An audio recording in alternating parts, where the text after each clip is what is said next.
Well, here we are, the new era of Star Wars. And how does it start? You have been replaced.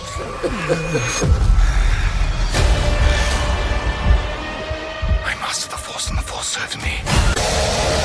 And the Force serves me. Oh, this is going to be good. Now he gets his own show, and how do I actually feel about this? I said in my last video exactly what I wanted. I just wanted a good Star Wars story. A solid 7. No 3s trying to be a 10 and failing. Just a solid 7. And did they deliver? Let's find out.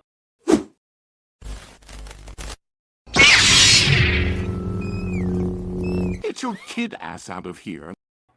Hello, I'm Discord Giant Knight, and Darth Maul is a very interesting character. It's actually funny because I originally didn't like Darth Maul to begin with.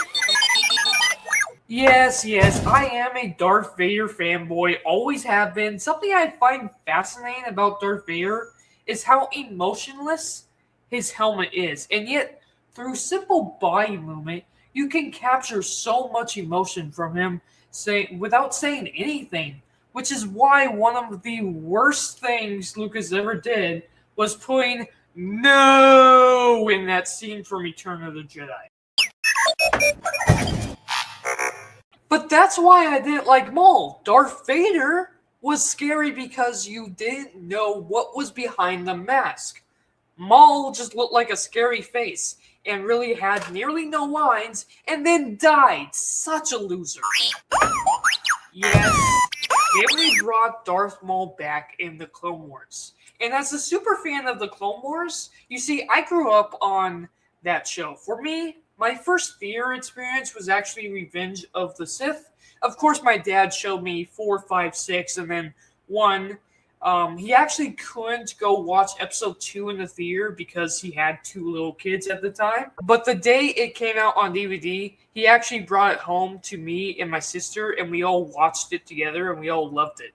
But episode 3 was the end, and despite liking Star Wars, I wasn't interested in the expanding universe.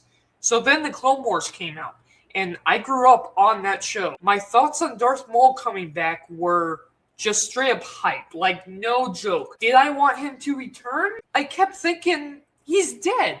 What the heck are we going to do? Are we going to resurrect him? No, actually, they did something way crazier and darker, and I'm not even kidding. I remember being like 14 or 15 years old in high school thinking, I'm just getting too old for Star Wars, and I wanted to outright then walk away. But then the moment I thought that, the teaser for Darth Maul's return in the Clone Wars came out. Oh boy, you can bet your ass I was right there waiting in front of my screen on Friday night at 6 o'clock with my TV dinner for it. That's my history with Darth Maul. I loved him in the Clone Wars, and he was great in the Rebel series. I was amazed at seeing him in Solo, and now he gets his own show. And how do I feel about going into this? I said in my last video exactly what I wanted. I just wanted a good Star Wars story, a solid 7 out of 10. And did they deliver? Yes. Yes, they did. I loved it. I love the fact that it was just a good, grounded story. Now, spoilers for it if you haven't seen it already. It starts real basic on a planet called Janix. I'm probably going to say that word. What? It starts real basic on a planet called Janix. What? It starts real basic on a planet called Janix. Janix?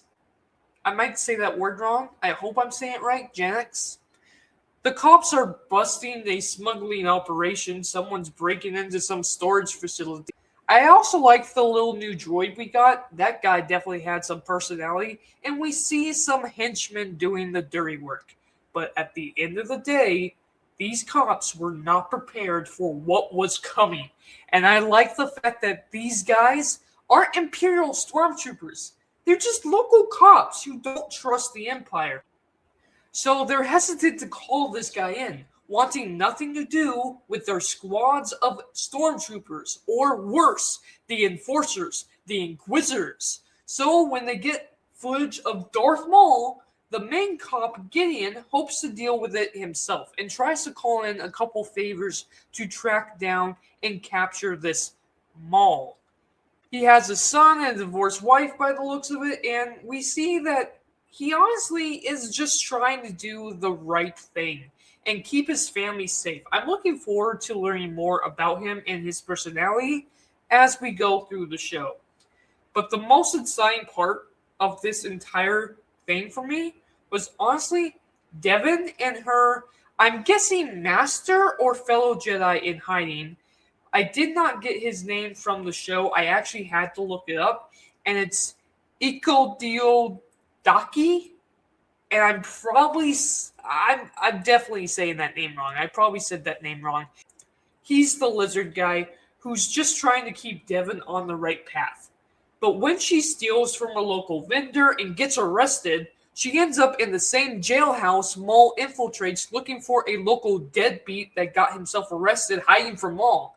And so, Maul now captures her too. That's the end of the first episode. Brilliant. I enjoyed it. Episode 2 is even better. Maul, with Devin now captured, tells her just to leave, Jedi. He's wanting her to use the Force. Get into her head and convince her to trust him. I like Maul's speech here about why do I keep calling him Maul and not Darth Maul? Well, that's because of Rebels. We know he no longer really holds the title of Darth. That's why the show is just called Maul.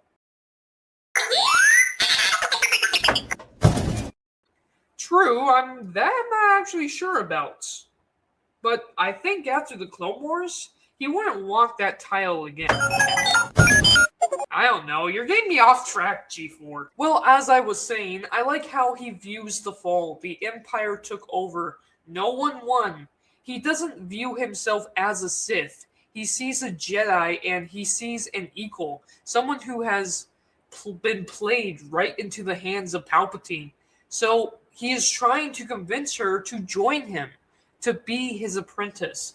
And by the end of the episode, while she doesn't take his offer yet, she does use the Force, breaks out of the jail cell, and is on the move. Meanwhile, Darth Maul is just giving the local cops something to deal with. And I like how the Master Lizard, I am not saying his name again, but I like how Master Lizard saved a falling streets to help and then disappeared.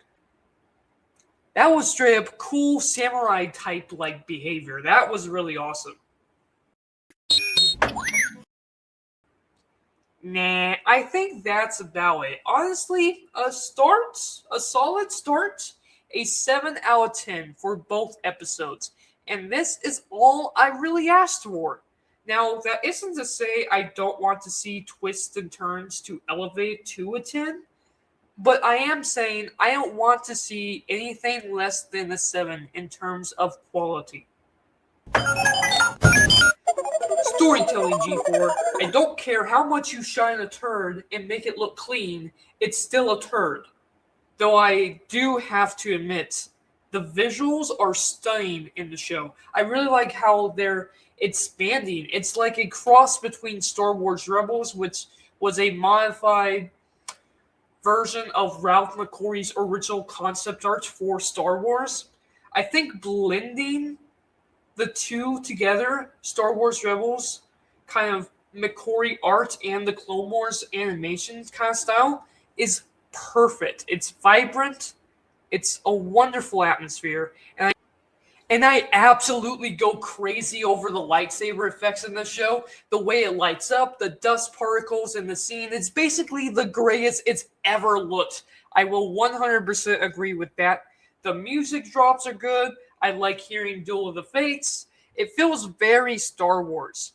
But the story is where it's at. The story is what's important. And so far, at least, Dave Filoni, you got my attention. I'm not sitting here in place yet. But I'm still watching. Good work is all I can really say to that.